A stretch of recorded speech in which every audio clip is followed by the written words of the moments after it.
What are we gonna do?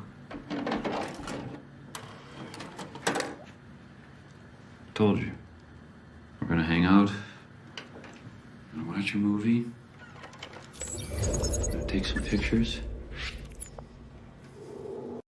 And here we go.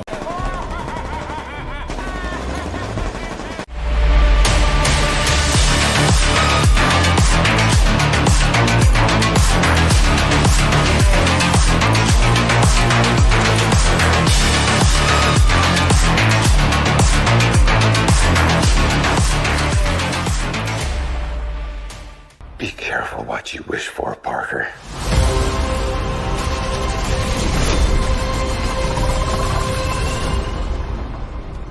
Hello, Pete. Welcome, everybody, to the Multiverse Movie Show. I'm, of course, your host, Isaac, and welcome back to the Multiverse Movies. And I'm just going to say this right off the bat. If the title didn't give it for you, there will be spoilers for Antman The Wasp Quantumania. I gave you guys the entire weekend, so I'm hoping that by this point, everyone has either seen it or doesn't care about spoilers or whatever. So we're just going to go full on the discussion. Let me turn up the brightness on my laptop a bit because it's a little dark. But what's up, everybody? Thank y'all for spending the time out of your days to be here in the multiverse of movies. But before we get things started, I do want to ask all of you guys to please smash that like button to help support us here in the multiverse of movies. The likes always mean a lot. They help. Interactions and videos or streams always help. So if you could do us a favor, smash the like button. If you're not, subscribe. And if you could, so please turn on the notification bell. That way you can be notified future content here on the channel. And one last thing, I guess I'll put out. If you want to follow us on our social media platforms, we have an Instagram and a Twitter account at Sensei Isaac69. So if you ever want to talk to me, communicate with me, or just follow me outside of YouTube, boom, there we have social media accounts.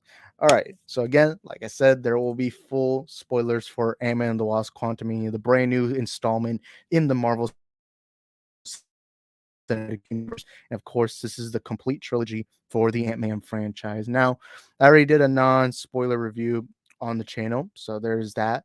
I'm hoping most of y'all have seen that so that y'all can get a good glimpse of what my thoughts on the films were.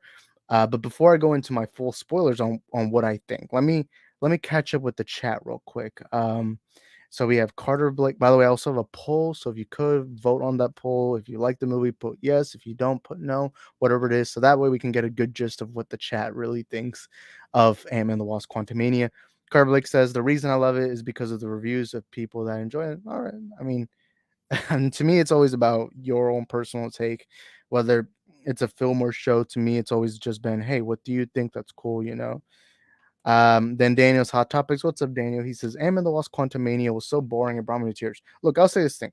This movie was many things. Boring was not one of it. Maybe there's like one or two scenes that were boring, but overall the movie was entertaining from start to end. But we'll get into that a little more later. And then what's up, Patrick? How you doing? He says, I will watch on replay. Kang gets more evil. Yes, sir. And hey, if you're watching the replay, W man, W to you, man, and W to everyone here in the chat too. And then we have Carter Blake says, I think it looked good. Yeah. You're seeing a very mixed audience on this, whether it's critics, audience, fans, whoever. You're seeing people either really are enjoying it, they're having fun, and you're also seeing people being like they didn't like it, they're criticizing it, and it's all valid. All film is subjective, as I always say. Daniel says, I only watched this trash because I wanted to get it done and over with so I could say I saw it. All right. Let's see. And then we got Vortex here. What's up, Vortex? And then we have Daniel's Hot Topic saying, is it just me or is Ant-Man's woman a lot weaker than she was in the first movie? You're talking about Hope Van Dyne. How'd you forget? Why don't you just call her the Wasp? In the first movie, she was powerful and she was beating everyone up, including Ant-Man. In this movie, she was not that. Well, at the same time, she was dealing with Kang. I mean, she didn't really seem underpowered. She just seemed to be underused. That to me is a better term. All right. And then we have David Riley. How you doing, David Riley? It's good to see you here. He says hashtag we run with gun. Yeah, that went up on the weekend. That was pretty funny. Plus, I do hashtag We Run With Gun. And of course, Vortex does give it a shout out here. I do have a Discord server. So if you want to communicate with me, some of the fellow moviegoers out there, we do have a Discord server. So W Vortex for putting that in the chat.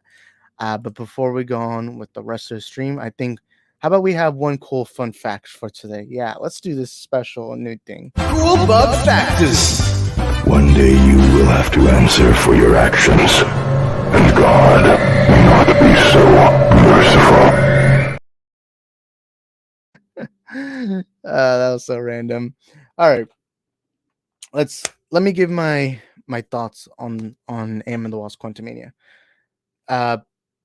First, I'll say what my anticipation was prior to it. So I think I did the trailer reactions for both the teaser and the main trailer. And so some of y'all basically already knew the gist. I'm a big Marvel fan. I love the MCU. I love the Marvel Cinematic Universe. You guys know that. There's a big Infinity War poster back there. There's a poster right here of the Marvel Pantheon in the comics. I love Marvel. Oh, and I even have a picture of Stan Lee right here.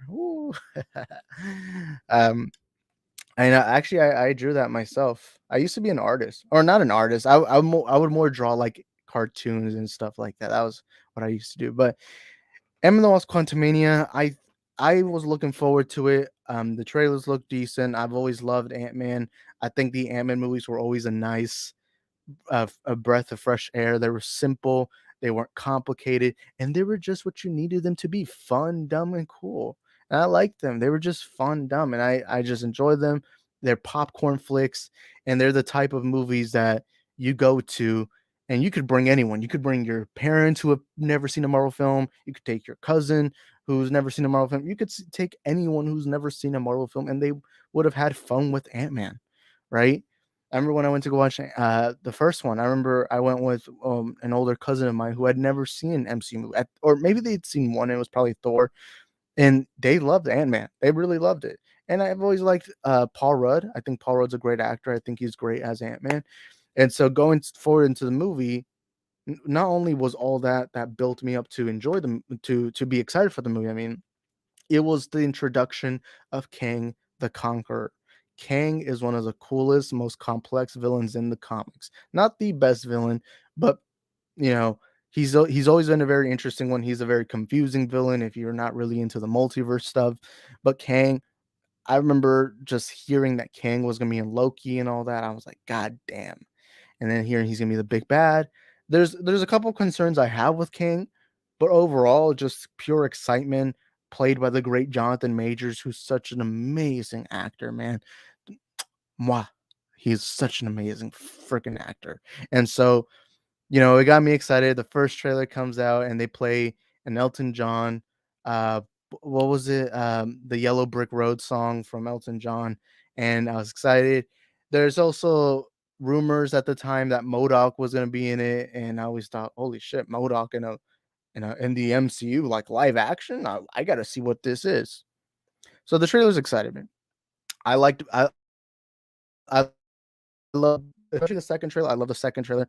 And I also found it cool that Payne Reed was finally going to be able to do an Avengers level thing. But there were some things that did get me nervous. Like one of the things that got me nervous was the Avengers level part of it, because the Ant-Man movies were always, not that, right? And another thing that got me nervous is it seemed like, David Dastmalchian, Michael Pena, the side characters, the friends of Scott, they weren't going to be in the movie. And I've always loved them in the movies. They were just nice. They're like the comedic relief, and I liked them about them. So I watched the movie. I watched it. And now I'm going to get into spoilers, okay? Here's the last warning. We've already gone 11 minutes. And also, there's a hair on my mic. God damn, what the heck? I don't think it's visible through the camera, but let me get my thoughts on the movie. In a thumbs up, thumbs down world, I give it a thumbs up. I like the movie, right? I liked it. I thought it was all right. But at the same time, however, it is a mediocre film. This is not a movie I can rewatch. And I'll say this right now, it is probably my least favorite of the Ant-Man trilogy. Not saying that the two other Ant-Man movies were these amazing cinematic masterpieces. No, not at all. It's just that I love the first Ant-Man and I really enjoyed the second one. That this third one is just kind of, it became my least favorite. Even though I like it in a thumbs up, thumbs down world, I give it a thumbs up. I like it. but there's so much to it. One of them is if you didn't like the characters before, you're not gonna there's no layers to these characters. It's just kind of like you go into the movie just being expected to have already liked the characters, right? And also, let me say what's up to a couple people. Arkham, what's up? Mwamba, what's up? And what's up, big bro? John Ton, what's up, John Tom? Okay, what's up, guys? How you doing? And again, there's spoilers here, so if you don't want to be spoiled, just that's your last warning.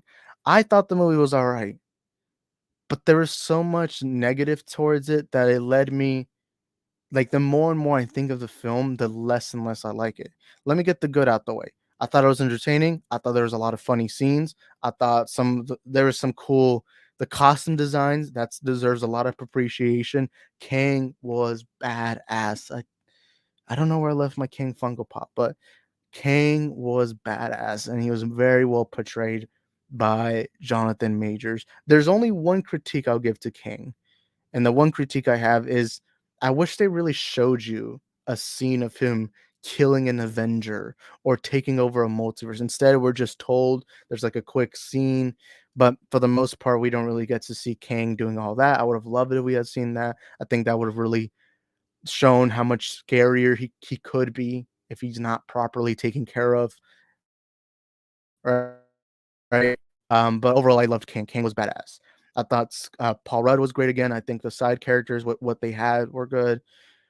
There were some funny parts. The drink the ooze part, I did laugh a lot at. I did like that. There's a couple MODOK jokes I laughed at. Overall, the movie's fun and entertaining. That's all I can ask for a film, right? I know people get offended when you call a movie fun, but sorry, that's just how I felt. I had a lot of fun with it. But now let me get into my main criticisms of the film. My main criticism is there's no character development with these characters. The movie doesn't actually get you to care about the characters. The thing is, um, the movie really, really, really forces you to have to seen the other Ant-Man movies because it's kind of like the movie's like, okay, we only have this 2-hour time period. Let's do what we can. Oh, wait, we can't give character development. Well, let's just hope people had seen the other movies, which I just don't like that because I left the movie and I thought, did anything change? Did any of the characters learn anything? Right? It was just they're there, they're in the quantum realm, boom, that's it. Another issue I have with the movie is that it also relies heavily on being like, hey guys, this isn't the movie you guys are gonna get. We're gonna get a future movie in the future.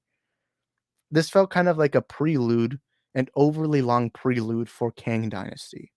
It felt that way. And when we got to the post-credit scenes, it felt like it was just a big, okay, we need to show you guys why Thanos, or not what Thanos, but why Kang could be the next Thanos. So let's have this entire movie. Let me turn on this light, by the way. The movie really relied on that. I didn't like that the movie makes it seem like Scott's an ass, and by the end of it, and he's not like he gained an ego.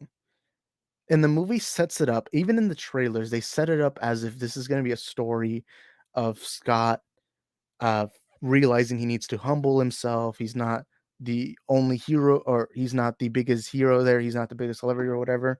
And the movie starts off like they're trying to tell you, okay, he has an ego now, which everyone is. If I saved the universe, I'd be telling everyone to bow down before me. I'd be telling them I'm the next coming of Jesus Christ. They better worship and kiss my feet. I'm just kidding, by the way. But the movie sets it up that way, and it ends with none of that. It doesn't end with Scott learning a lesson. It just kind of ends with, here's King. Hope you liked him because you're going to get a lot more of him. That's it. Right? Um and I thought that it felt like they wanted to attempt an Avengers level event, but it almost felt flat and generic. And that's my biggest criticism of post Endgame MCU, which I still like the post Endgame MCU. It's just that I do think the MCU magic has kind of worn off. I don't think the MCU magic is as it was between the years of 2014 or 2019. I just don't feel that as much as I used to, right? Um, And it's because part of it feels like a lot of the movies are trying to replicate what Endgame had. All these big CGI fuck fest at the end with the big battle and everything. And I feel like not every MCU movie needs to be that, right? And I just thought Ant-Man could have been that. I feel like it should have been a simpler Ant-Man film at the end of the day. I felt like this movie, it felt like Payne Reed just wanted to make this Avengers level film, but completely forgot why people love the Avengers films, because you get to love Cap, you get to love Tony, you get to love Peter, you get to love all these characters, right? Um, and you get to love all these characters so that when all of it happens, you feel emotion. And in Quantumania, it just kind of felt like, okay, guys, I hope you like these characters because we're not going to give you much in this movie. Okay, boom, let's just do big CGI, CGI. And by the way, I don't care about CGI. By the way, I saw a lot of people complaining about MODOK. I'm gonna be honest. I didn't. The only criticism I have with MODOK is, you know, he was very underused and he was very underpowered. Although I will say his first scene is really cool. Like everyone's like, "Oh, he's the mechanized organism destroyed only for killing," and they're all hyping up MODOK. And then MODOK shows up and he's just burning the place to the ground. No one can stop him. Even the buildings that could walk, those things could not stop MODOK. And that was a cool way to introduce him. And I'm even fine with the jokes because guess what? People make fun of MODOK in the comics too. He's always been a running joke in the comics. He's just been more badass in the comics. Like I saw somebody on Discord like arguing, saying like they turned MODOK into a joke. MODOK was always a joke. He was also badass in the comics. Let's also not forget that. But in the comics, there's a lot of panels you can pull off that they made fun of MODOK because MODOK is an inherently funny character, right? Um, but overall, those were my major criticisms. Let me actually get to the chat. I do feel bad when I'm not reading the chat. But MODOK was cool for parts of it. I just felt like the joke did get overdone at some point. I thought the point at the end, I thought the worst part of MODOK was the finale when he dies, and like it's like this long expository dialogue of him being like, "Yay, I redeemed myself. I'm an Avenger," and everyone's just saying. I felt like that scene dragged on a little too long. Um, I see a lot of people complain about Kang getting killed by ants. I think it, or well, he didn't get killed by ants. He got stomped on by ants. I think that makes perfect sense. We have to remember that Kang is a normal human being that just is so intelligent that he has this high tech technology and everything. So that makes sense. Um, I don't think this King is dead. By the way, I do think this will be Beyonder King that will be in Secret Wars. Because here's one thing that they always teach you about movies: if you don't see a character die, that character is coming back eventually. That character is not dead. One of those examples is Hawkeye. They show you a gunshot, but Wilson Fisk doesn't die. We know damn he's coming back for Daredevil. He's coming back for Echo. We know Wilson's not done, right? And that's the number one rule. I just don't think this Kang's dead, especially because they really try to tell you that this is the exiled King, right? But let me find some of the comments. Um, let's see. It's a fun movie. Don't and didn't expect it to be the level of Endgame, No Way Home, and Winter Soldier. I never expected it to be those qualities. Here's the thing, when you do a franchise, however many movies that are great, you're kind of giving us that's going to be your level for the rest of the franchise. With the Sonyverse, for a lot of people, the Sonyverse is now bad because they either didn't like the Venom movies, they didn't like Morbius, so now when the next movie comes up, they're gonna feel that way. That's normal about every franchise. With the MCU, you promise peak content because you make peak content. And that's why to me Marvel's magic has lost, because it's not, when I look at a lot of the phase 4 projects, there's a lot of negatives there that it just doesn't feel like. I no longer go to an MCU movie thinking this is gonna be amazing. No, I just now think, okay, this could be amazing, right? Um, but yeah. Carter Blake says, I hate Neurotic because he is keep on the MCU and woke. I blocked him on Twitter. Look, here's the thing. The people who say MCU are just a lot of virginless, fatherless sons of bitches. That's all I'm going to say. Right? I had some guy in my Marvel video comment saying, I'm 10 minutes into the video and you haven't brought up the real problem, and that is the MCU. Also, you like Eternals and Wakanda Forever. Those are bad movies. It's like, bro, shut up. Shut up. I'm busy having sex. I don't care what you have to say. Okay? Like, come on, man. Like, okay, women in movies. Who cares? Are you telling me you don't want to see women in movies? Like, Though anytime someone says woke or MCU unironically, my brain turns off for them. I just do not even think of them as human anymore. I just think, all right, you're just being really stupid. Or I want to have nice conversations, but if you're gonna say something stupid, I'm not gonna keep on a conversation with you, you know? Um, Mwamba says, I enjoyed the movie for what it was. Looking forward to seeing where they were from here with Kang because Jonathan Majors killed it as the new big bad. I thought he was cool. I think he was amazing, right? I just wish they had shown a little more of the multiversal stuff, but I'm still okay with Kang. He was still cool. He was badass. Lord Vortex says neurotic, critical drinker, etc. Just create absolute brain dead sheep who go say some stupid ass shit. You guys are effing terrified of girls. I don't think they're necessarily terrified. I think they're just terrified of strong women, right? That's the issue. They're scared of women who have their own opinions, their own thoughts, and their own mentality, right? That's what they're scared of, and they're scared that these movies show you that. And this movie, what is so woke about? I saw a lot of reviews saying Antman The Wasp Quantumania is another MCU woke disaster. And I'm thinking, I didn't love the movie, but where was the wokeness? It's a movie that stars a straight white guy. The entire movie is shown that Cassie is nowhere near as good as as Scott, right? Where's the wokeness? Where's the MCU? You guys just like to complain because you guys have nothing better to do with your life, you know? Go get a 9 to 5 job. Go talk to a girl. I don't know what else to tell these people. And I'm gonna keep making fun of them because guess what? You're the same people who probably got dunked in the heads on. You're the same people who had your heads dunked in toilets. That's really to simplify it. Will Secret Wars be the post Endgame peak? I don't know. I think there is still a lot of great things that came out from Phase 4. I loved Eternals, so you guys know that. Shang-Chi was a major win. Spider-Man No Way Home was a major win. I'm not saying Marvel is dead. Marvel probably will never be dead, at least for the foreseeable future. It's just that the magic that it once had doesn't feel the same way anymore, you know?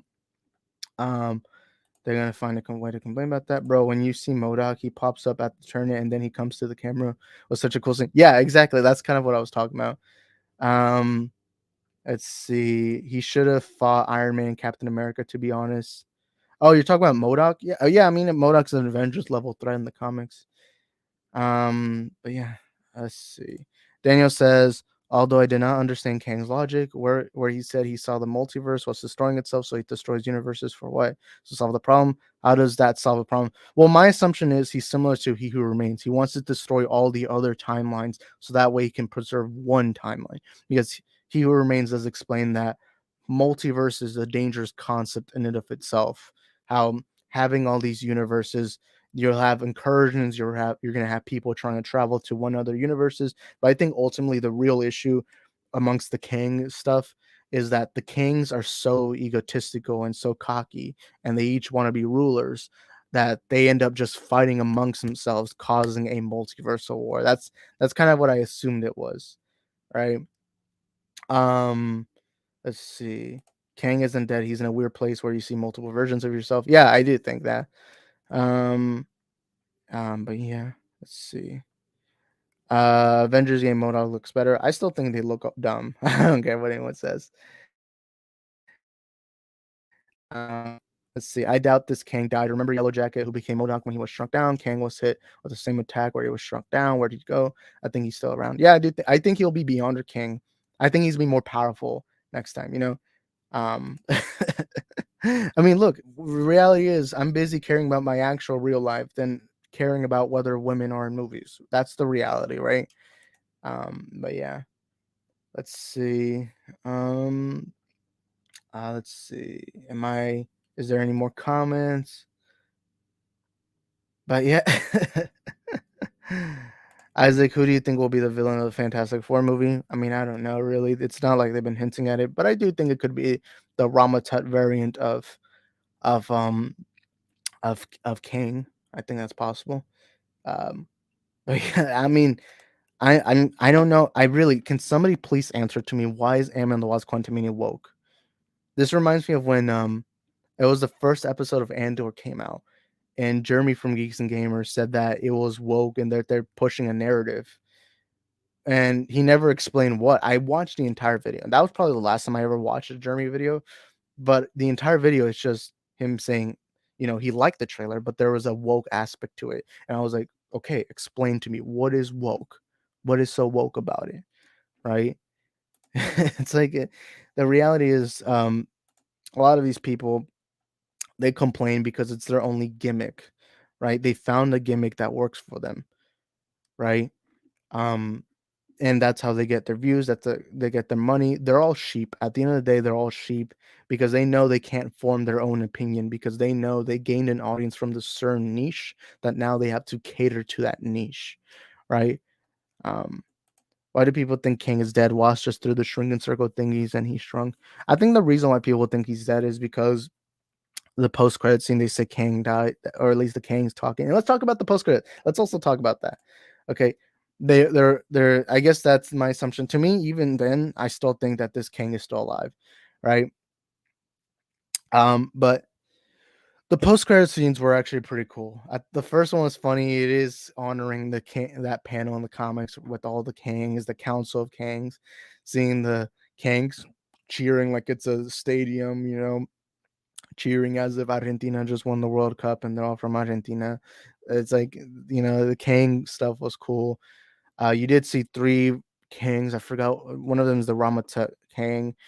The what was I think it was the Centurion Kang. I don't remember what their names are. But you did see the Counts of Kangs. That was cool. But the second one, that one hurt. You heard gasp in my theater. You see, what's his name? I'm forgetting his name. I don't care. But you see the Kang at the end, right? Show up. He's like in a auditorium, and then all of a sudden you see Loki and Owen Wilson. Fuck, what's Owen? Mobius. Mobius. You see him talking. He's like, is he really the bad guy? And Loki is like, yeah, this guy's much worse. And that part did leave a lot of people like gasping in my theater. So that was pretty cool. But um I thought the first post credit scene was pretty funny and I enjoyed it. The second one was kind of like, oh crap, it's a nice little tease for Loki season 2 because I like Loki. I liked Loki. There's a couple of negatives I had with Loki, but overall I still enjoyed the show. I love the whole TVA aspect, and I do wonder how they're gonna go on with this. I also wonder what they're gonna do between now and Secret Wars with the Marvel Cinematic Universe. Deadpool, obviously, I think the TVA will be a part of it. There's so much going on with the Marvel Cinematic Universe right now, and while I do feel like the magic has been lost, I do think Marvel will bounce back.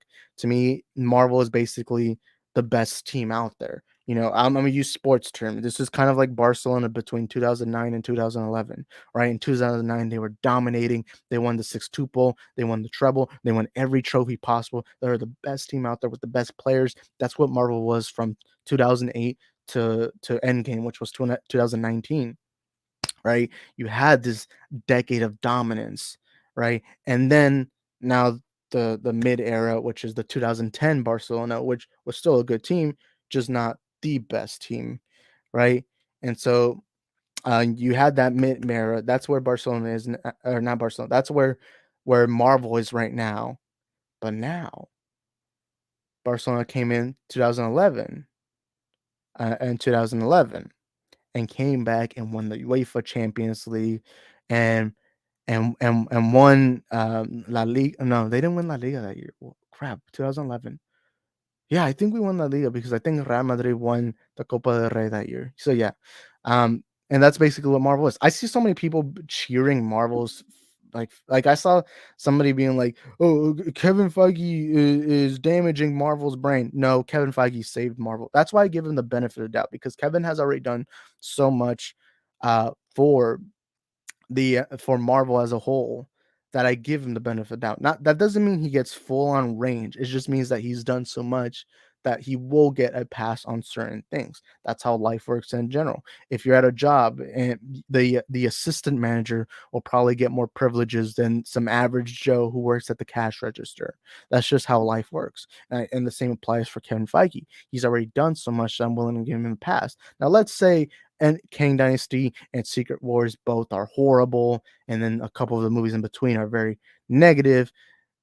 Even then, or no, then I will be like, okay, there I'll be like, okay, there's when the problems come, and that's when eventually Marvel falls. I don't think it will happen, but because Kevin Feige has had win after win after win after win, that I don't see why now all of a sudden just be like, oh, Kevin Feige is the Antichrist. It's like, bro, shut up, man. But anyways, let's see the chat. Yo, what's up, Kamazu? Daniel says, who's better, Kang or Doctor Doom? I say Kang. He's a multiversal traveler, and Doctor Doom's a dick.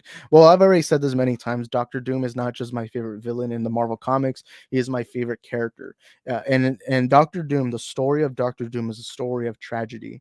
And I love Doctor Doom. He's the most interesting Marvel character to me. I love Doctor Doom. To me, I care way too much about Doom being done well in the movies, right? And Kang, I think, is a badass, cool character too. Don't get me wrong. I'm just more of a Kang, not Kang. No, I'm a more Doctor Doom fan in general. Let's see. Do these people not realize the Council of Kangs can't be 100% sure the exiled ones died? Well, I think it's because a lot of people aren't familiar with the comics. You have to remember that Marvel introduced a lot of people to Marvel in general, right? So a lot of Marvel fans nowadays aren't even comic fans, which is cool. If you're a fan of something, you're a fan for life, man. You become a fan.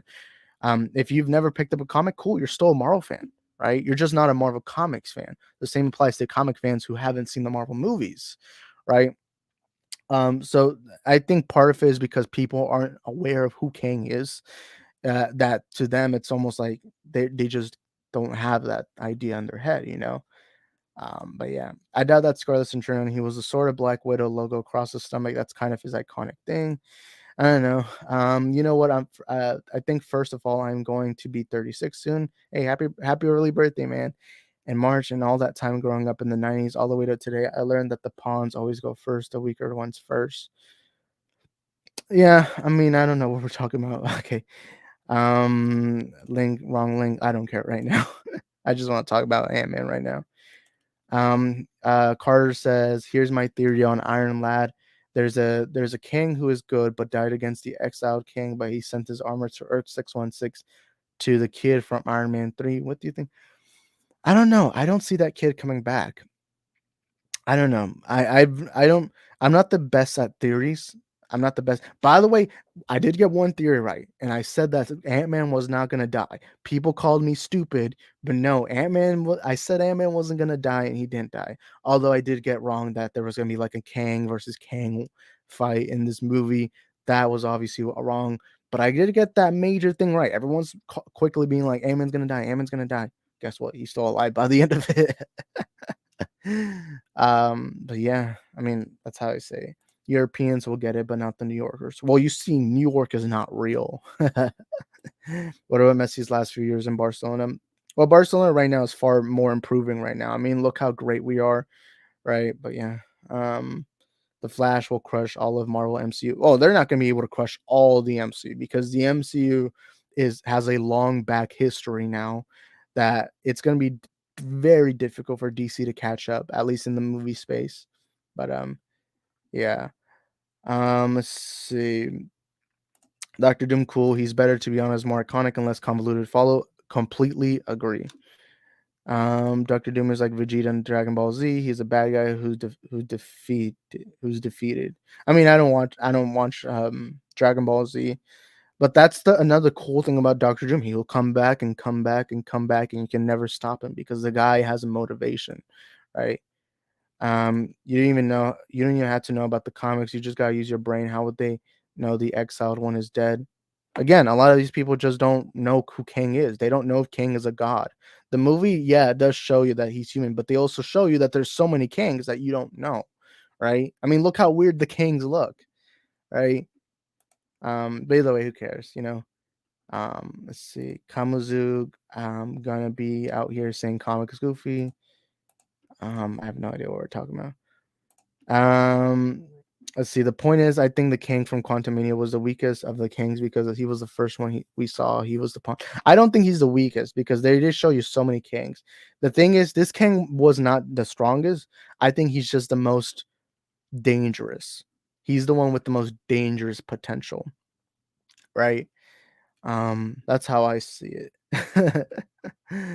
But yeah, there was also an ending.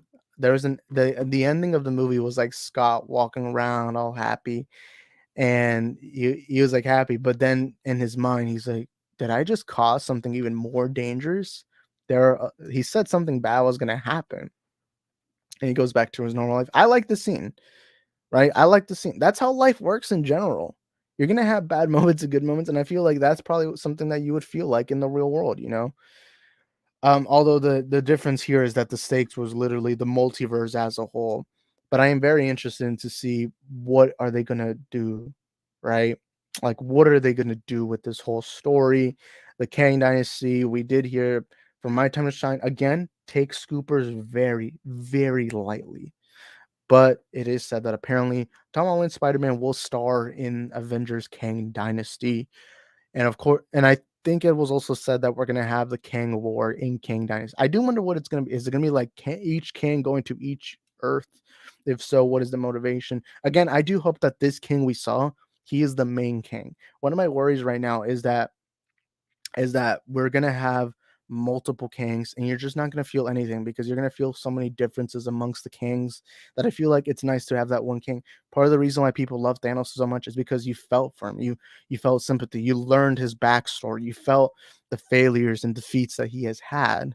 So that eventually when he wins, you feel like he earns it. And you even have a lot of people celebrating that Thanos won, which those people should be locked up in an insane asylum. I'm just kidding, by the way. But that's, I think, something they got to do with Kang. Establish one main Kang as the big bad, and we learn about his story. And I hope that's what they do with this Kang. We see a Kang who's already been defeated, so that when he eventually comes back, you feel more of his rage. What is his what? Why does he want to do it? What has he done? Right? Um, and I want to see this Kang come back, and you have the entire all the Kangs being like, oh shit, that's the exiled one. And then he goes on all rampage, killing all these other Kangs. He even kills all the main Kings, the stronger Kings, and becomes the Beyonder King by the time we get to Secret Wars, which is what I think the movie. I think Kang Dynasty will mainly focus on the Avengers finding about these Kings, and then learning that that main King is going to be the big bad, the Beyonder King, which will be the one we just saw in Quantumania. And I would even love a scene of Scott telling Strange, I've dealt with this guy. This guy is ruthless. Right. But let's see. Oh, we have Ibrahim. What's up, Ibrahim? He says, I love Jonathan Majors' performance, but my biggest problem was King. He felt like a pushover, and I don't feel at all threatened by the other Kings. He got beaten by Antman. Okay, so you're telling me a guy comes up to you with the most powerful futuristic beams, and you're telling me you're not scared by him? I'm just kidding. I'm just kidding. No, that was one of my issues. I loved King in it. One of my issues is that the movie focuses more on telling you King is strong rather than showing you, right? And I wish they had shown you a scene where he kills a Thor variant or even a Spider-Man variant or kills some form of variant or some Avenger type variant, and have that be kind of an establishment of the movie to show this King. Or at least show you him taking over one universe and completely destroying it. Show you this Kang has caused incursions, whatever. And I wish they had done that more.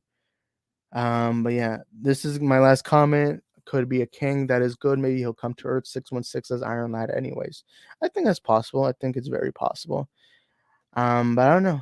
We'll have to wait and see and find out. Again, I'm not the best with theories or predictions. So yeah. Although again, I'm gonna keep flexing it. I kept saying Ant-Man was not gonna die. Everyone called me stupid, but hey, I ended up being right there. Haha. W. I'm just kidding. I don't get why Wasp was like, she did not even hit King. She was just shooting him with crap. She should have been kicking his ass hand to hand, shouting, kill ya. I think that would have been a dumb dialogue. Um, um, the Wasp was very underused. But why would she be punching King? She doesn't know how strong King is. All she's hearing is that this guy is dangerous. He's a ruthless multiversal tyrant. So at the end of the day, it's like me. If I see some buff ass guy, I'm not about to go fight him. But if he's attacking me, I'm shooting him with the gun straight up. I don't care about punches, you know? But yeah. Ibrahim says there was also very little actual depth and subtext. The character relationships were underdeveloped. Thank you. That's what I kept saying. I kept saying it's almost like the movie really, really relied on you to having already liked the characters. It's like Payne was like, "Oh, I don't feel like writing down why you should like these characters." So that's why Cassie Lang felt very bland to me. You just didn't care about her because before it was just she was just a kid that Scott cared about. Now she is this adult, or she adult? No, she's a teenager, I believe. She's a teenager who you're supposed to care about because she was that same little girl, but you just don't feel that. So it just kind of feels lame, you know? Uh Vortex says, I quite honestly don't see how they would make another Kang the villain. I don't know. We'll have to wait and see and find out. Kang will want revenge on the Ant-Man. This is what I'll say. I want this Kang to kill Scott in like a Kang Dynasty or Secret Wars. I'll say that straight up. That's what I kept saying in my theory. I think that's what's gonna happen, right? He'll most likely kill some of them because the Beyonder and Kang's Dynasty end, and that will cause Battle World. Dun dun dun dun. I wonder how they're gonna do Battle World. I remember the minute I heard the term Secret Wars, all I kept thinking is, are they actually gonna do Battle World? Like, god damn. Ant-Man crawled into Kang's ass. No, haven't you seen the new Zack Snyder Quantumania cut? Oh yeah, the 5-hour version. Kang clapped Janet's cheeks for sure. Isn't that what they were trying to really tell you? In the scene in the ship that Kang and Janet were doing it, right? Um, Kang is the snow bunny hunter. Is that actually? I believe that K Dots would say that.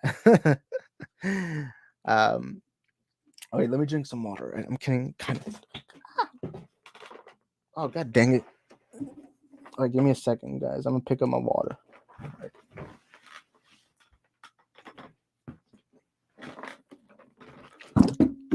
All right, let's get back to it. Let me drink some water. I think I'm gonna go 30 more minutes. I think 30 minutes is a good enough time to do spoiler discussion, but also I cannot see the votes so far. So could one of y'all like tell me like what the poll vote, like how many people have voted, what's the percentage, right? All right. Um let's see. It does seem like all the Kangs are gonna be Jonathan Majors. I doubt they're gonna get like any other actor. Although I wouldn't mind like one Kang looking different from another, you know. But yeah, kind of like the Peter Parker variants. The Peter variants are look different. Same thing with Loki, right? But yeah, um, but I doubt they're gonna. I feel like maybe at most you're gonna see one King who doesn't agree with all the other kings. I don't think we're gonna see this like hero king. But yeah, there's no good king. The closest that we would get is Immortus, who has helped the Avengers. Jonathan's too old to play Iron Lad also. Yeah. No, I mean Kia. That's just a martial arts shadow. I know, but that would have felt random though, because the movie, like watching this movie, you wouldn't know that she's into martial arts. You know, honestly, my favorite part of the movie was the first 10 minutes. It set up interesting ideas that weren't fleshed out, and it had all the charm of the previous two anime movies. Facts. I completely agree with that. The first 10 minutes were really good. I liked it. It was nice. It was simple. And I thought the movie was setting up this difficult dynamic between Cassie and Scott. I would have loved scenes of Cassie feeling like her father wasn't there for her. Because really, when you think about it, he lost a lot of time, not just those 5 years, but the times he was in prison. He didn't have custody of her. And during that time, your kid develops a lot, right? And a lot of kids will feel like that parent really wasn't in their life, right? And I would have loved if they had gone more into that instead of just Cassie has a suit and now she's into protesting. That's it. Right. And that's kind of how I felt with Cassie. I think the actress did good with what she had, but ultimately it wasn't much. Right. It just felt like very one note. Right. But yeah. Wasp beat up Ant-Man. She could have beaten up King even if you no, she would not have beaten up King. She would not have beaten up King. Beating up Scott's one thing, beating up Kang is a whole nother thing, right? Remember, it took both of them to even defeat Kang at all. And this Kang has killed Avengers, and they really hinted at the fact that he killed a Thor variant, which makes it crazy why he lost to the Antman the Wasp, right? But if he was able to kill a Thor variant, then she would not have been able to beat up Kang. Being a good into martial arts is one thing. Being a completely powerful tyrant is another, who was able to kill a god, right? Yes, 85%. Yeah, but how many people have voted though, right? 85% yes, no 15%. Okay, cool. WW. I'm glad you guys are voting. Yeah, all right. But yeah, I mean, I was disappointed we didn't get to see the friends like Luis. Luis is funny. I love Luis, but I guess Kevin Feige's racist and he wanted to deport Luis from the MCU. I'm just kidding. Um, but yeah, George Clooney, Batman in the Flash. At the end, they can set up. Nope. Where was Luis in the movie? He got deported from it. Like he got deported from the 616 Marvel timeline. He was deported to a timeline where all of Earth was conquered by Mexico. I'm just kidding. That would crush Secret. No, it wouldn't. No, it wouldn't. Like a George Clooney sequel will not crush Secret Wars. No, you're talking about the worst rated Batman of all time. Which no disrespect to Clooney, and I still think he could redeem himself if he was to come back. But you're talking about the worst rated Batman of all time, the most mocked Batman, a Batman who led to the destruction of the Batman IP until Christopher Nolan brought it back to life back in 2005. You're talking about that Batman against one of the most iconic Marvel comic storylines of all time, right? That did so much for both versions. One came out in the 80s, the other came out in 2015. Wait, what year did that first one? I mean, I don't know. I'm not an 80s kid. I'm a post 2000s kid. Exactly. That's what I'm saying. There's no Ant-Man charm without Luis in his group. That's what I'm saying. I didn't like that the movie just forgot about them. Like, just have you even show Jimmy Woo in the movie? How do you show Jimmy Woo but not Luis? How? And I did love that's cameo with Jimmy Woo was actually that was nice. Although he didn't, it's not anything, but it was just nice because I did love him in WandaVision. I did love him in Antman The Wasp. But yeah, Cassie's running was yucks. The thing I hated about Cassie was it was just kind of like it was just kind of like, oh hey guys, here's my story. I hope you like her. There were no story. It was just kind of a one note character. That was my issue with her. Um, the most philosophically interesting part of the movie was Scott having to choose between saving Cassie or stopping King. That wasn't explored at all, and he ultimately just gets both. Fun movie though. That is true. One of my issues with it was the trailers were really indicating that Kang was gonna give something to Scott and that he was gonna betray him. But all it was at the end of the day in the movie was, "Hey, I'm gonna hold Cassie hostage. I'm not gonna get." I'm thinking right now, why did Kang not give him back Cassie? He already had what he needed. It gives Scott no motivation to fight him back. So why didn't he just give her Cassie? It's like nothing to his plan. At the end of the day, him keeping Cassie ruined his plan. I'm thinking that right now. Why did you keep Cassie? You have no motivation for her, nothing, right? And even if you were planning not to get, why didn't you just straight up kill Scott in that moment? Why didn't you just kill Cassie in that moment? Like, what? Just give her back. Like at the end of the day, yeah. Hope Van Dyne didn't really do shit. She only had like 2 scenes, and that was about it. There was one scene I did like with Michael Douglas, Hank Pym, where he has like the army of ants. That was the thing I was talking about in the review. That I did like the scene where he has like the ants, and they all trample up Kang. I found there's a joke funny where he was trying to explain that the ants are technically socialists, which is true when you stop to think about it. Ants are technically commies and socialists, right? Um, and that was a pretty funny joke. Although some people are taking that as Marvel promoting communism, no, it's not. It's just a quick joke. Who cares, right? Yo, so what's up, Axel? He says, I love the scene where Kang said, I'm something of Avengers level threat myself. My God, imagine if he said that. Hey, you're an asshole. I am. Yes. Okay. I'm a good guy now. Didn't know turning your ops into allies was that easy. Isaac, do you think this King shouldn't have been in Ant-Man 3? People say it should have been like a cameo tie up, like how they did in Thanos. No, I'm fine with introducing Kang and making him villains for certain movies. My issue with this Kang was they kept telling you this is a multiversal threat that has killed a Thor, but the movie never shows you that. It just kind of it hopes for you to think that, but it doesn't show you that. That was my issue with this Kang, and I'm fine with it. Just show us, don't tell us. And he also made some stupid decisions, like that why didn't you just give Cassie back? You would have been able to do everything completely. Scott would have had no motivation, right? You just gave Scott a motivation to make a comeback, right? Even though if you didn't expect Scott to do anything, I just don't get what's the point of keeping Cassie, right? There's like kind of multiple things. And again, the Kang stuff, the power stuff, that was a little annoying. Kang Black Force energy, MODOK and Avengers. I did like the scene, although I just thought it dragged a little too long, you know? Yo, what's up, K Dots? He says, yeah, Kang power level doesn't add up. Agree. Um, speak of the devil, and he shall. Ooh, you're calling K Dots the devil? Wow, Vortex cancel. I'm just kidding. Who is Luis? Luis is the Mexican guy from the first two movies. He was Scott's friend. He's the one that picked him up from jail in the first movie. But yeah, let's see.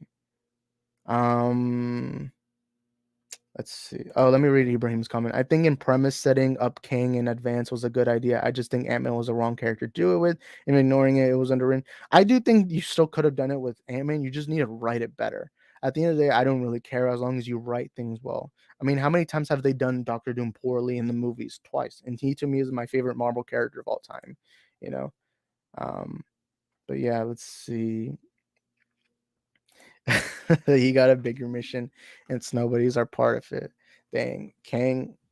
That's probably what he wants to do in the multiverse. He wants to go to a universe where there's only white women, and just live in paradise there. He's gonna kill every other universe, and the one universe he's gonna stay in is the one with white women. I'm just kidding. Can it? What is it? Can it? Kang's wrist was mid. Janet touches his balls.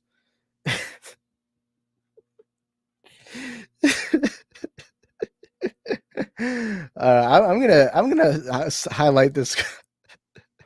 This is probably the funniest comment we got.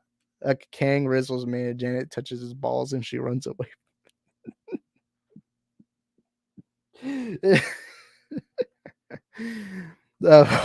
Okay. Okay. Yeah. Yeah. When you think about it, yeah. I mean, it wasn't balls. It was a singular ball, but yeah. Um. So what Janet really saw was she touched a ball, and it was Kang destroying every other universe. And the one universe that remained was the universe with white women only. That's why King was letting Janet come with him, because he was gonna take her to a land that he loved. I'm just kidding. He's a Rizzler now. King has that unspoken Riz. Yo, what's up, Stefan? How you doing? Um, Cassie's plot armor more OP than Scott. I mean, I'm used to it in comic book movies. They always give like some random character a lot of plot armor. I mean, look at Black Adam. And Black Adam, the Sabak has a demon of the dead, and they all get beaten up by hitting it with a stick. Like they will literally disappear when you hit it with a stick. Like a kid could, a regular woman could, some electrician in a van could. Yeah, that was the stupidest scene in Black Adam. I'll straight up say that. But yeah. Let's see. Ant socialism. I like the joke. I thought it was funny. I thought it was funny that they had the ants, because when you stop to think about it, ants are technically commies, right? You know.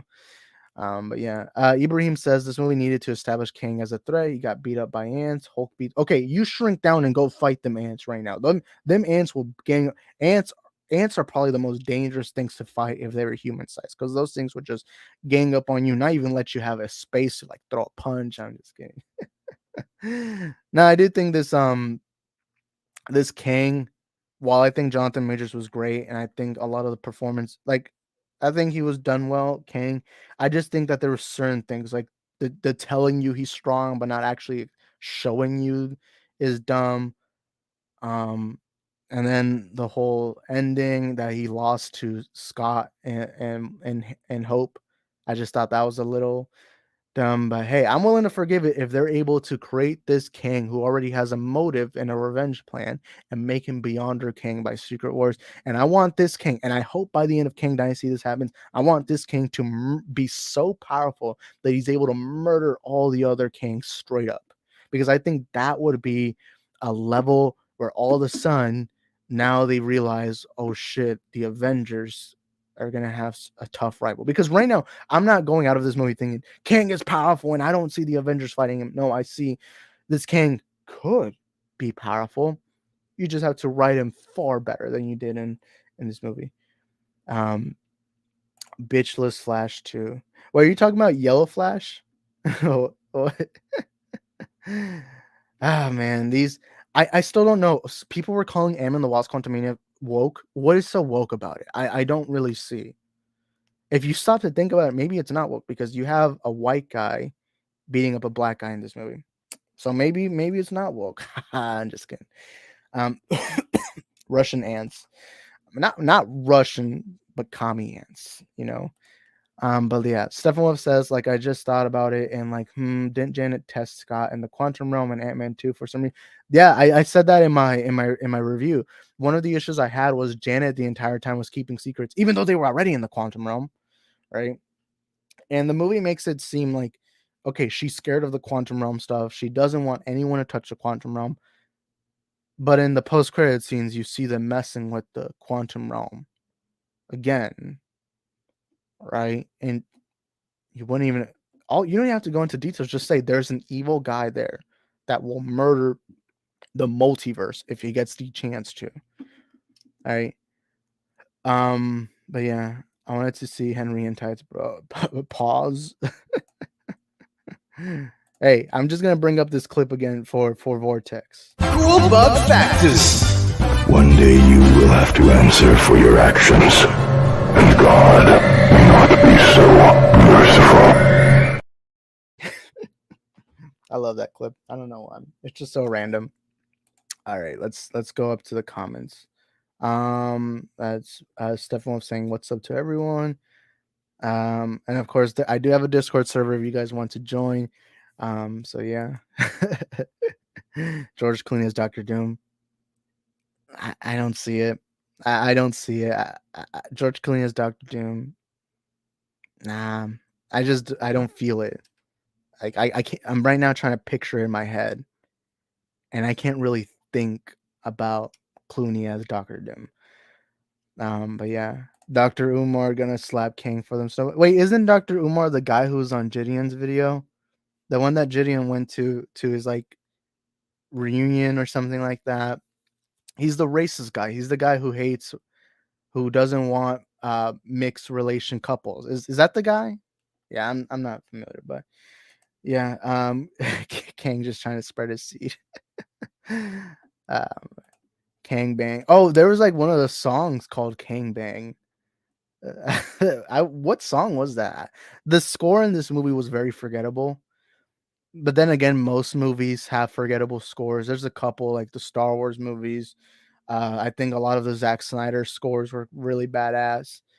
But yeah, I think Kang and Jenna did it too. They was together for a long time. Yeah, they did the Devil's Tango. I mean, they did strongly hint at it when they were in the ship because Hank says that he did it with the woman. I don't remember what her name was, but he did ask, like, you know, they did. No, what was it? Was it just Janet that said? I don't know how they even brought up that conversation. But yeah, um, Janet was handling Kang's balls. Oh my god! Who would, when I started the stream, I did not think we were going to be talking about Kang's balls, the multiversal balls. Janet literally blew up his balls. Okay, okay. She Hulk beats Thanos. Hulk got his ass. Wait, who said Hulk beats Thanos? Thanos. I mean, he was beating him at first, but that's only because Thanos was caught off guard, and then immediately he was able to grab his arms and like throw it. MCU did Hulk 30. No, MCU did Hulk well for the first two movies, or well, three movies if you include the Incredible. I love the Incredible Hulk. I'll always say that. He was done amazing in the first Hulk, in the first Avengers movie. And that one, he was the nuclear bomb. He was the plan for Loki was completely set up based on getting the Hulk angry. And then in Age of Ultron, that scene where he fights the Hulkbuster armor, that was one of the I rewatched that scene not long ago. It was cool. And Ragnarok, once he started talking like a baby, that's when I started getting annoyed by it. And then Infinity War and Endgame came around, and I'm like, God damn, the Russo brothers really fucked up Hulk. They really fucked Hulk. I have a lot of criticisms for Joss Whedon, but the one thing I'll give him credit for is Joss Whedon was able to make Hulk really badass. But yeah, Daniel says they should have taught Cassie some martial arts. Jana was a big bad black belt in the house. She beat Ant-Man into shape. She should have armed Cassie with some martial arts training. Well, wait, she did make the suit. Yeah. Wait, who was the one that made the suit for Cassie? Was it Hope? Yeah. I mean, I don't know. They didn't. Again, the movie really is very vague on Cassie. Um. Yeah. Isaac, weren't they testing Scott in the quantum realm in the post credit scenes? Yeah, that's what I said. In Antman the Wasp in the post credit scenes, but Janet didn't say anything. Apparently, it was too important to wait until after. And now I'm getting a text right now. But yeah, even Hank Pym's wife, what's her face, had some moves. Janet Van Dyne, played by Michelle Pfeiffer. I mean, well, most of that is because she did spend 30 years in the quantum realm. So yeah. Um.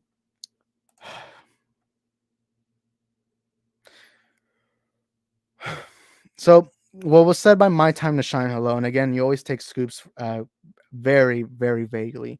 Apparently, we will get the Beyonder by Secret Wars, and he will be a Kang variant. That's all I'm gonna say. But yeah, let's see. You have a white guy beating up a black guy. Clipped, canceled. Also, Isaac, look behind you. There's a guy staring at you through a creek in your door.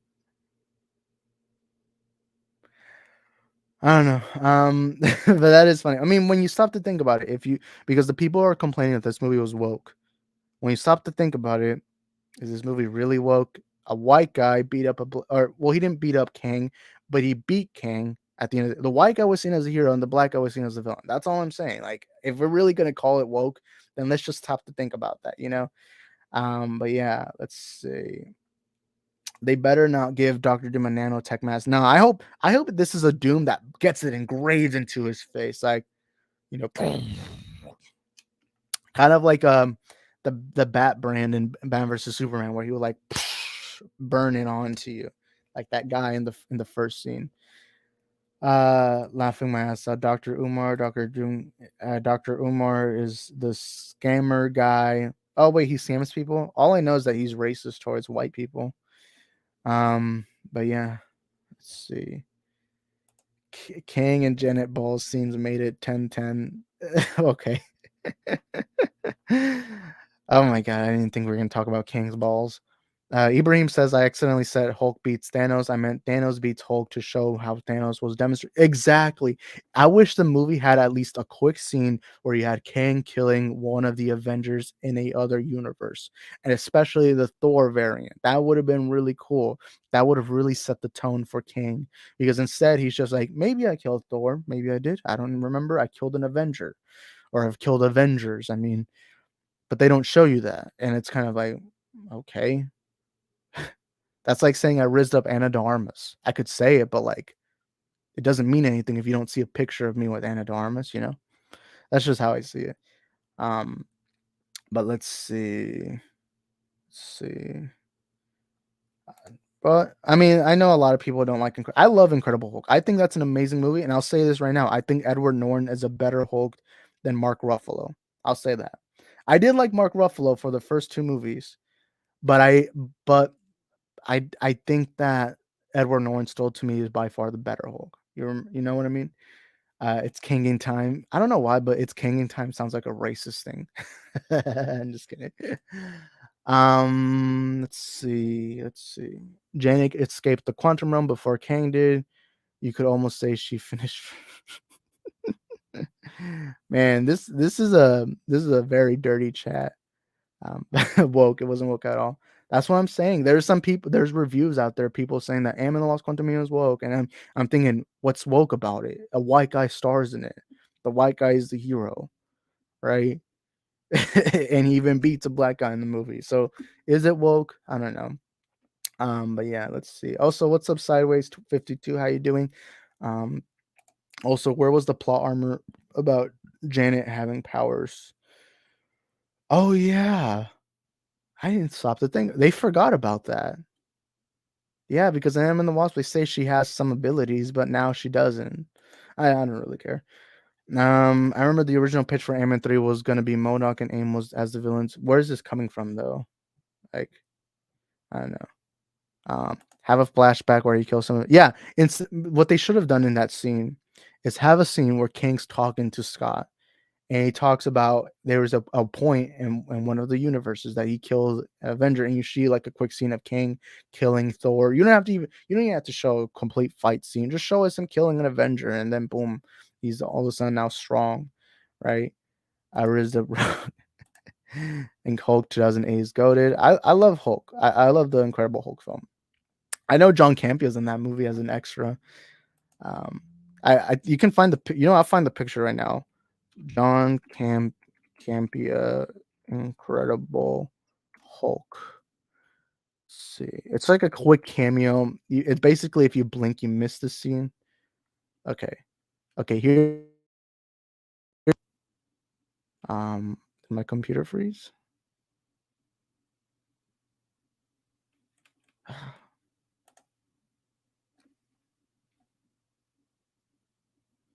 My computer froze for a bit. All right, that was weird. Let's see.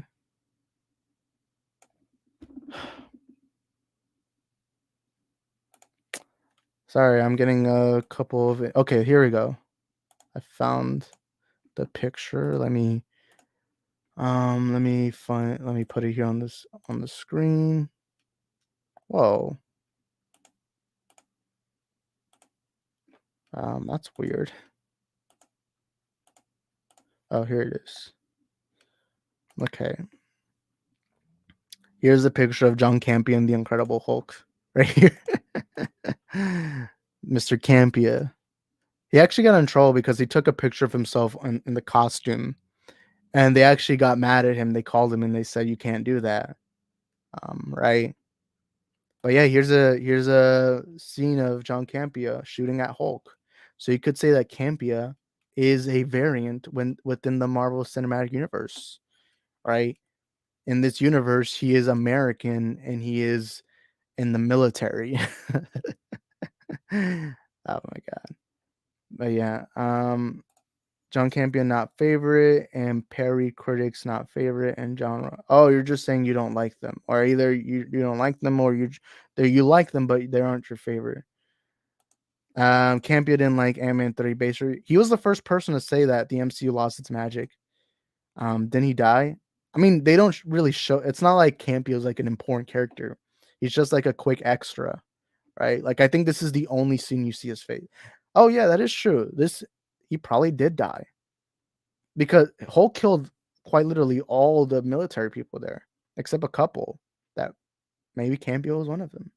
We got to have a Campia MC movie. Have this military guy who has PTSD of Hulk, and then have him be like this complete cool villain who's trying to kill the Hulk now.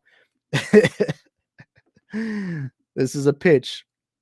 This is a pitch for Marvel Studios right now. So Kevin Feige, you can send me my check through the mail, through my bank account, wherever you want, man, wherever you want.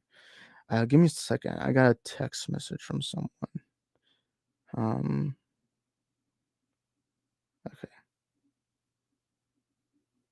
Give me a second, guys.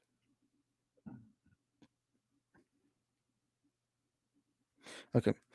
Anyways, where was I? Let me remove that from the screen. Where were we? Kang kill John Campia. Whoa, wait, why do we want Campia to die so much? Let's see. Dan Muro and Jeremy John. Jeremy Johns was the first reviewer I ever saw on YouTube. Like, I was really young. I was like a kid back with my squeaky voice and all that shit. Jeremy Johns was like the first person that I would like watch as a movie reviewer. And I remember thinking, oh shit, there's people who do this for a living, and that's always been like a dream job of mine. Right. But yeah, let's see. I know you're joking. Kaz Vortex as Star Fox, and ask why. Are we talking about the Star Fox from Nintendo or the Star Fox from the Marvel Cinematic Universe?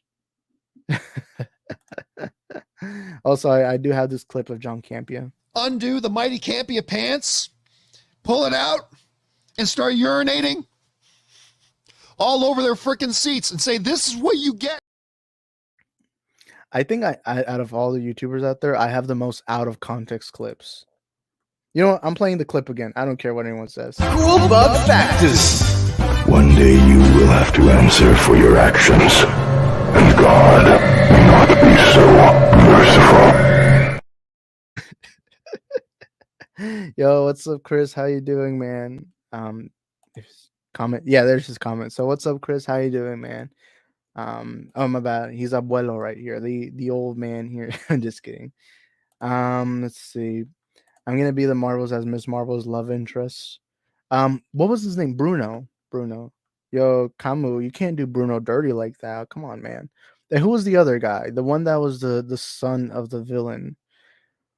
I don't remember his name, but yeah, Bruno or that guy. So now there's a third guy. God damn, Kamala. Just pick one guy already. I'm just kidding. Oh yeah, and there's my server on Discord. So if anyone wants to join, make sure you join. And don't listen to Kamazu. Kamazu is a racist. I'm just kidding. I do have a lot of out of context clips here. Here's another one. Now keep driving, you black spear chucker piece of shit!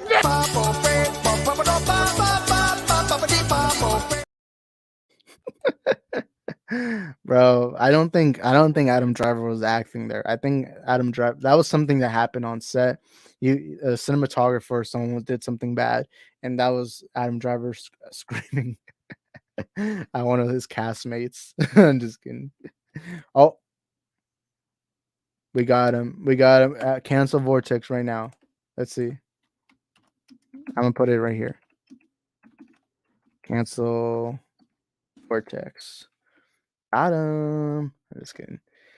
What other clips do I have out of? I mean, I do have this one. It's so dumb. It's so dumb, it's brilliant. No! It's just dumb. I do have this one from Batman vs Superman. Boy, do we have problems up here. Daddy, chill. What the hell is even that? Get everybody out of my... All right, let's see. Monica Rambeau is my wife, by the way. Oh wait, I'm thinking Maria. Maria's played by Lashana Lynch, and Monica Rambeau is played by Tanaya Paris. Yeah, they're very beautiful, both of them. But yeah. Let's see. Is there any comments I missed? Kylo Ren the racist. All right. I don't know, but anyways, let's see. Damn, Stephen Wolf got that BBW. All right. Let's see. Media Man says laugh with some geniuses. Goddamn fake laugh, bro. Who are you, bro? That's weird, man. All right, let's see. I wanted to pull up one of the pictures I had on Twitter. From, let's see. I want to pull up a picture right here to talk about. Ah, crap! I can't find it. Let's see. Give me a second. My Twitter is loading because it's fucking slow. But now let's talk about one thing, and that is, oh, here's the tweet. Let's see. Let's see. Goddamn, we got 16 people in the chat. Y'all smash that like button. So there's this tweet from My Time to Shine. Hello, saying Tom Holland has. Oh shit, that's actually small right now. Let me actually zoom it in a bit. All right, let's see. Okay, that's good. Tom Holland's the lead in Kang Dynasty. That's cool. But yeah, I made a video on it, but I'm like, hey, you know what? We're already here live. I think we've talked a lot about Antman The Wasp Quantumania today. So you guys let me know your thoughts. And I did make a video, but just to kind of quickly sum it up, I think it's fine. I think I'm fine with it as long as he's not the leader of the movie. Or not the leader of the movie, the leader of the Avengers. That's the only, because it wouldn't make sense. You already have Sam Wilson, you have Thor, you have Banner, you have Doctor Strange. There's so many other characters out there that should be the leader ahead of Tom Holland's Spider-Man. right? Tom Holland's Spider-Man's still only like 20 years old. I don't think that's what he means, but apparently it's going to be told in his perspective. It does make sense because he does have multiversal experience. Of course, the move. Unfortunately, the movies really try to hint at him being Iron Boy Jr. Although I do think the movies are going to ignore that from now on because No Way Home completely ignored it. When you stop to think about it, No Way Home is realistically it's a soft reboot to this Spider-Man. Not a reboot completely. It's a soft reboot, essentially erasing the previous characters we knew. No Aunt May, no nothing. Peter's life is completely different. But yeah, uh, Isaac has been cast essentially in the man. If I ever get cast in a Marvel movie, that would be crazy. Most of it would just be an extra. um, no, there's no way. There's no way that he would ever be the leader. It just doesn't make sense. Everything you think, it just doesn't make sense why a 20-year-old Peter who's in college would lead the Avengers, right? Like, so I don't think that. I don't think Kevin Feige. I don't think. Wait, what is it? The guy who's directing, the guy who directed Shang-Chi, Daniel Crane, something like that. That's his name. I know he's directing it. There's just so many characters, but I do think that I'm fine with Spider-Man being almost the main face of the movie because it does make sense when you look at it a financial aspect and a story aspect both ways. One of them is Spider-Man is arguably the most popular character in the MCU when you argue all the statistics and everything. And also, Spider-Man as a whole is the most popular character Marvel has ever produced. I mean, look how many reboots we've already had. Look how many storylines we've had, everything. Look how much history we've had. There's even a Spideyverse, not just a multiverse, but a Spideyverse, right? And so it makes sense. I'm just hoping that he is not the leader because it just makes no sense at all to make him a leader, right? All right, let me catch up to some of the comments real quick. Let's see. Tupac. I love Tupac's music. Let's see. Let's see. Should have been T'Challa to lead in Kang Dynasty. Yeah, there was a deleted scene in Endgame where it was in the funeral of Stark, and Doctor Strange like talks to T'Challa, Chadwick Boseman's T'Challa, and he's like, we're gonna need you for when there's more battles. And I wish they had kept that scene because I think it would have been a nice way to be like, hey, this is not the event of the Avengers. They're still gonna be here, right? But unfortunately, I still think it's the dumbest decision in Kevin Feige's reputation so far. And it's always been not casting T'Challa was the single dumbest decision. It just doesn't make sense in any ways. And it showed in the box office. Even though Black Panther Wakanda Forever was a success financially, it still made nowhere near as much as it did the first movie when we had T'Challa. To me, T'Challa is way too important to just be killed off. Right? To me, he transcended just the actor himself. Right? And yes, Chadwick Boseman is loved, and I get it. He probably would have still always been seen as the T'Challa, but just erasing his character like they did in Wakanda Forever was just stupid. And I'll always argue that. I don't really care what anyone says, right?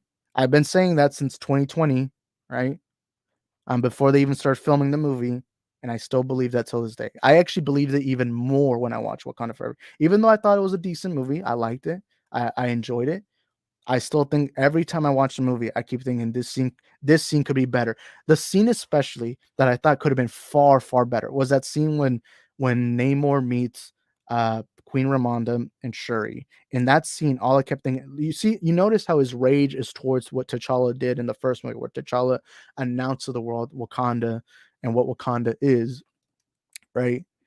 And I all I kept thinking is that scene would have been so much better if I had been talking to T'Challa, where he was like, "Hey, why did you do this? Why'd you have to reveal your secret? Now it's a problem not just for you, but for now us, the rest of Wakanda." I would have also liked if T'Challa had to answer for all of Wakanda, because it does now feel weird that now Ramonda, who didn't make the decision, is having to answer for Wakanda's reveal.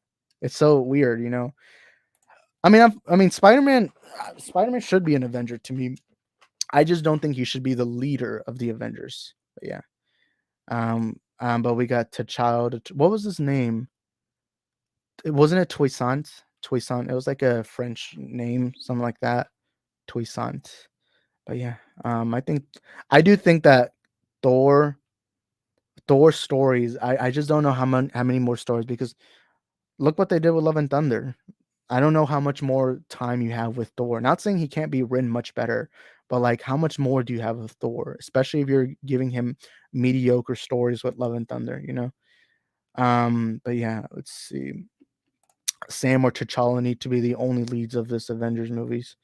Yeah, Sam makes a lot more sense. He is the new Captain America. He has a lot more experience with the Avengers. He would make a lot more sense. I think the one that makes most sense is Thor, though. I think Thor being the leader of the Avengers makes the most sense, because he's been there from the beginning. He is one of the most powerful characters in the entire MCU. But yeah, young T'Challa will lead the. Well, they would have to age him up because that movie comes out in 2 years, and that was a very young kid, you know. But yeah, let's see. Um, let's see. Daniel says if they are going to do Joe, fix it the gray Hulk in the MCU, make it a variant of the Eric Bana Hulk, but Eric Bana's gray Hulk in the MCU. I don't know. I remember back in 2019 where there was this rumor that Spider-Man was going to be the next face of the MCU after Iron Man. Yeah, I've always believed that, and it always made sense. Just that he shouldn't. You can be the face of a franchise. You just don't have to be the leader of it, right? But that's just how I've always seen it, you know. You can still have Spider-Man as the face, just as long as he's not the leader of the event. Now, if let's say Peter Parker was older, like if you had like a Tobey Maguire Spider-Man, that would make sense, making him the leader. But it just wouldn't make sense if you had this version of Tom Holland Spider-Man be the leader, right? And yeah, like again, I'll always say this. I think it's BS that T'Challa didn't get recasted, but we had Cassie recasted and we had Thunderbolt Ross recasted. I just think it's pretty silly, especially with the Thunderbolt Ross stuff. But let's see. I like the Loki and Mobius cameo in one of the post credits. Yeah, I did like that post credit scene. But yeah. Yeah, let's see. Oh shit, there's so many comments. God dang. Let's see. Do you think Loki will ever come to DVD? I hope they don't phase out physical media. People will be pissed. Look, I'm a big physical media guy, but physical media is not nowhere near as popular as people think. Physical media is being phased out for a reason because people don't buy it as much anymore. The people will be pissed, but it's gonna be like 10 people, 20 people at most. So no one really cares about physical media as much as people, and I love physical media. But no actual decent amount of people are gonna be pissed. But no, they will not release it. There's a reason why they put on Disney Plus. They want to get subscribers. They know that if you keep this as exclusive, more than likely people will get it on Disney Plus. They don't want to give people a second option, right?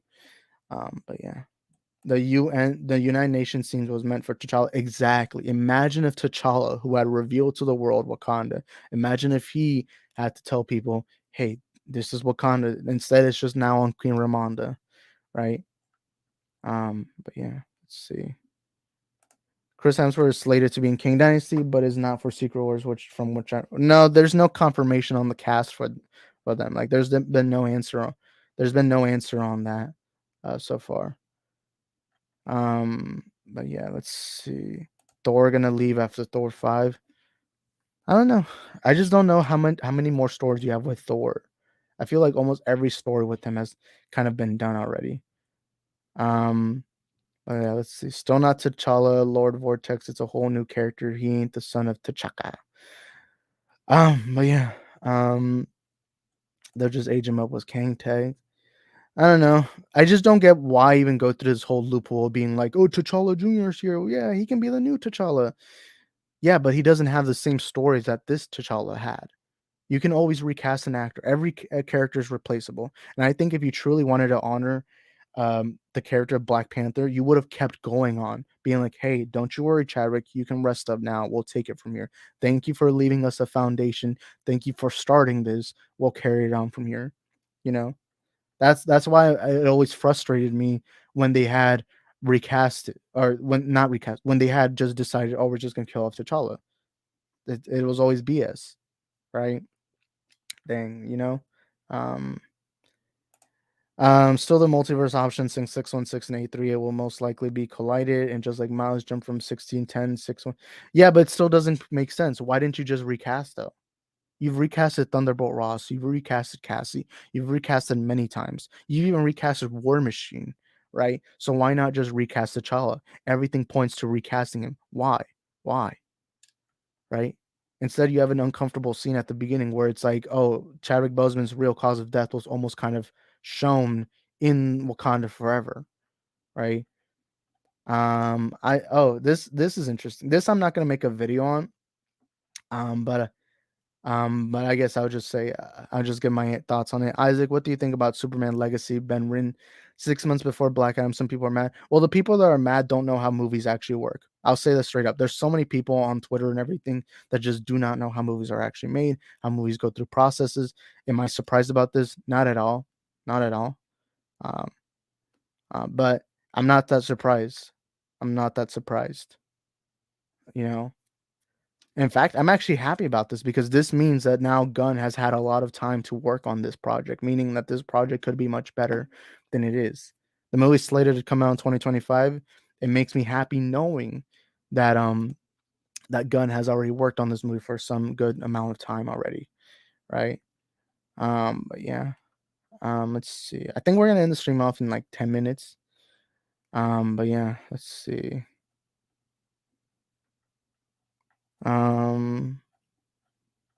Let's see. Superman Legacy probably gonna be good. Yeah, I'm excited for anything Gunn has, and especially for uh especially for Superman Legacy. Bro, War Machine didn't die. The actor's just a crazy asshole. He wants to hurt RDJ or Marvel. From what I remember, we barely saw Ross for his actor. Um, remembered much. Same for old cast. Okay, but now we're just now picking and choosing because the point of why they didn't recast is because they felt uncomfortable not recasting Chadwick. But they did the same thing with Thunderbolt Ross. Why does the reputation matter so much at the end of the day? It's just so silly because the entire argument is, yeah, but this actor died. So does that mean that anytime an actor dies, you can't replace a character? I guarantee you, if Tom Holland was to die, immediately there would be thoughts of who's going to play Peter Parker, right? No, they wouldn't be confused because you could easily be like, "Hey, this is now our why am I saying captain? This is our new Black Panther. This is the main Black Panther. So this is who we're gonna focus on from now on, right?" Um, but yeah, there's too many comments right now, man. I'm actually kind of tired. But yeah, wait, what was this? Oh yeah, like Perlmutter is race. I don't know if he's racist or not. I don't really know. He was fine with recasting War Machine because he thought black people look the same and no one will. Is that actually what he thought? I don't know. I'd have to do more research on that. Um, but I do know he got removed during it was the time where. So what happened was Feige used to not have as much control, and during that time, Feige wanted to do an Inhumans project, but instead, he Perlmutter he decided to go and opted out with another Inhumans thing, and it really frustrated Feige, they nearly fired Feige at the time, but instead they kept on with Feige and eventually gave him the complete control of Marvel as a whole. But that was like a whole nother debacle that happened. But yeah, um, I don't think he hates Inhumans. I think what he hates is how they didn't allow him to do Inhumans, and I think he's frustrated with it. I do think that now, I don't think he's gonna do Inhumans right now because it seems like he's so focused um, on on um on doing the multiverse war and all that. And then of course the mutants haven't been introduced. Oh well, they've been introduced, just that they haven't really shown the X-Men. They haven't really shown you the implications of mutants so far. As at most, we've only seen Miss Marvel, Namor, and who else? Are those I can't remember, but something like that. Wasn't Marvel trying to annihilate the X-Men during that era? I don't know, man. But um, yeah, the X-Men has been introduced. That's what I'm saying, but they haven't really shown you X-Men and all that. Also, no excuse. They could have made Black Widow right after Civil War in 2016. Well, there is an excuse at the time. It's because back then people didn't know that movies that starred women could have worked financially, right? And at the time, Marvel was so focused on building up to. I do think Black Widow was an afterthought. I think what happened was they were like, okay, Black Widow is starting to be a liked character. Okay, we'll give her a movie, and we'll just make this a prequel for this time because now this character is dead, right? It's not that they're excuses. This is just that making movies is so much more difficult than people actually think it is. At the end of the day, movies take 2 years to make. You have to hire hundreds and hundreds and hundreds of people to do jobs, and then it costs an extremely a large amount of money. You have to pay the actors. Sometimes you're not going to get the right employees because at the end of the day, it's difficult to know whether or not someone can do the job right. You know, and it's not as easy as what people think. Is what one of my issues with movie talk on YouTube and everything is that people don't know how movies are made, that they genuinely start saying stupid things like, oh, this movie is easy to make. No, it's not. No movie is easy to make. At most, making a YouTube video like this is easy. All I have to do is buy this camera and just talk. That's all I have to do. Edit and then boom. But movies are so difficult. And look, you can still not like a movie, but to say a movie's easy, that's just blatant ignorance, you know? But yeah. Let's see, Black Widow. And look, I thought Black Widow was a mediocre movie. I think it's a mediocre movie. I hated Taskmaster. I think the beginning of the movie was really good, but it was done poorly after a while. But yeah, Blob should eat MCU and get better Wasps from another universe or something. But yeah, I think that's gonna be the end of the stream. I've already gone 1 hour and 30 minutes. It's been a pretty fun stream. So you guys let us know the rest. I'm messing up right now. I'm actually kind of thirsty right now. I'm very tired. But yeah, thank you guys for watching. Thank you guys for being here. And massive W to everyone out here. Thank y'all for supporting us in the multiverse of movies. I know we got some weird people in the chat. There's this weird guy with the Thanos profile picture, you know, probably a fatherless virgin here, but you know, it is what it is. But yeah, but anyways, thank you guys for watching. I hope y'all enjoyed this stream. The next stream I'll make, I might try on Friday. I don't know, but we'll have to wait and see and find out. Anyways, thank you guys for watching, and I'll see y'all in the next one. Ciao. Where do you go to? Where do you go? Where do you go to? I wanna know. How do you do it? That thing you do. Follow you blindly, I'll be your fool. Where do you go to? Where do you go? Where do you go to? I wanna know. How do you do it? That thing you do. Follow you blindly, I'll be your fool. Cinderella, I think I'll find your glass slipper, baby. Cinderella, I think you found your prince charming in, baby. I don't know much, but I do know that I'm feeling you. Hope that one day, maybe someday you'll be feeling me too. Where do you go to? Where do you go? Where do you go to? I wanna know. How do you